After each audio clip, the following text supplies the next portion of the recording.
Piastri qui évoque son copain Norris. Ça a failli cracher là quand même. Hein. Remarque, ça aurait été drôle. Pourquoi t'as freiné en fait, Oscar? Alors, j'aurais pas réclamé un double DNF. Je pense pas que les deux auraient abandonné si ça avait touché là. Je pense qu'il y aurait eu un aileron pété, à la limite, pour les deux. Mais, quoique, même pas, peut-être même pas pour Norris en vrai. Il serait peut-être reparti, Norris. Hein. Il aurait peut-être crevé, remarque. Mais bon, on ne saura jamais. L'approche est légèrement différente, a expliqué l'Australien. La première chose à faire est de ne pas se battre plus dur avec son coéquipier qu'avec les autres. Je suis un peu dur avec tout le monde.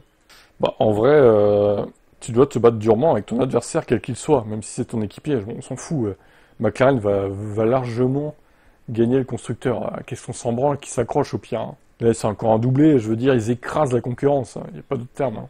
Je pense qu'ils, d'ailleurs, ils vont marquer plus de points que Red Bull en 2023 parce que les deux voitures font des doublés, en fait. Contrairement à 2023, où il n'y avait que Verstappen, du moins vers la fin, au milieu fin, qui gagnait des courses, et Perez était largué, quoi. Enfin, largué, entre guillemets, il faisait 4/5e, quoi. Mais il faisait pas des doublés, au final. Ils en faisaient juste au début. Aujourd'hui, la bataille était rude, magnifique. Nous avons peut-être un peu dépassé nos limites à certains moments, mais c'était un beau défi, une belle course.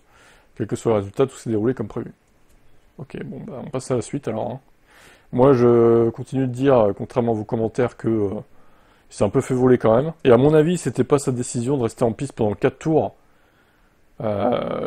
McLaren aurait dû dire ok, il y a un plat, tu t'arrêtes un tour après Norris, point barre en fait. Mais McLaren, ils ont pas fait ça pour les séparer sur le circuit. Parce qu'ils en avaient marre justement de ça là. Ils ont eu peur de ça, de ce fameux accrochage qui a failli arriver. Donc ils se sont dit on va séparer les deux. Et comme par hasard, au deuxième arrêt, il s'est arrêté un tour plus tard que Norris. Comment vous expliquez ça? Si on suit la logique, vous me dites, ils ont fait exprès pour rallonger le relais. Mais dans ce cas-là, ils auraient dû faire pareil au deuxième arrêt alors. Ils auraient dû s'arrêter 3-4 tours plus tard.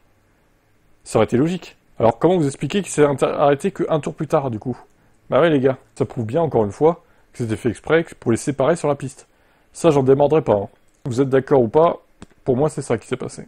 Et la communication radio le prouve d'ailleurs. Quand ils ont dit Oscar t'as peut-être un peu dépassé les limites là à ce moment-là avec Lando.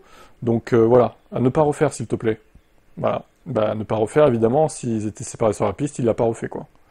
Facile comme ça. Mais j'espère que ça sera pas ça toutes les courses quand même les gars. Hein. McLaren. Hein. Attention, hein. Ça va partir en scandale sinon. Hein.